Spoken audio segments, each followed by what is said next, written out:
Sinilip ng GMA Integrated News ang Statement of Assets, Liabilities and Net Worth o SALN ni Ombudsman Jesus Crispin Remulla, maging ang mga sinundan niyang sina Samuel Martires at Conchita Carpio Morales. Balitang hatid ni Salima Refran. Sa kanyang entry SALN ang pumasok bilang ombudsman nitong Oktubre na nakuha ng GMA Integrated News Research. Nasa mahigit 441.7 million ang kabuang net worth ni Ombudsman Jesus Crispin Remulla. Malaking bahagi ng kanyang assets mula sa 300 million na minana niya sa amang si dating Cavite Governor Juanito Remulla. 83 million ang halaga ng kanyang real properties na karamihan mga bahay at lupa sa Cavite, Las Piñas, Makati at Baguio. 52 million naman ang halaga ng kanyang mga sasakyan.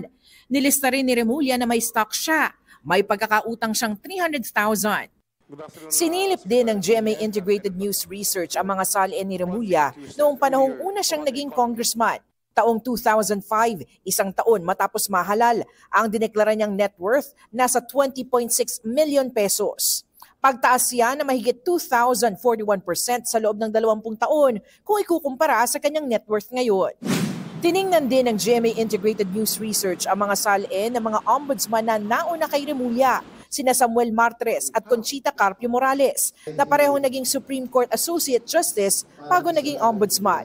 Pero tanging mga SALN lamang noong nakaupo na sila bilang ombudsman ang aming nakuha. Ang pinalitan ni Remulla na si Martires ang naglagay ng restrictions noon sa pagsasapubliko ng mga SALN. Ang kanyang net worth nang magtapos ang termino noong Hulyo nasa 78 million. 48 million na dineklarang cash on hand, bank deposits, bonds at mutual funds ni Martires. Meron din siyang corporate shares na 23 million na kanyang dineklarang inheritance. Nagkakahalaga naman ng 1.5 million ang kanyang mga bahay at lupa sa Quezon City, Rizal, Baguio City at sa Samar. Walang pagkakautang si Martires na magretiro. Ang kanyang huling net worth mas mataas sa mahigit 36 million kumpara noong umupo siya sa pwesto noong 2018 o mahigit 87% increase sa loob ng 7 taon.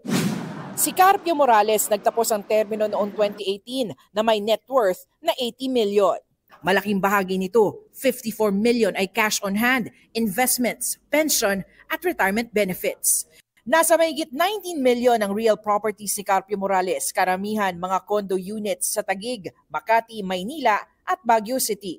Walang nilistang utang si Carpio Morales nang magretiro. Kung ikukumpara sa kanyang SALN ng umupo bilang ombudsman, lumago ang kanyang net worth na mahigit 96% sa loob ng 7 taon. Salima Refran, nagbabalita para sa GMA Integrated News.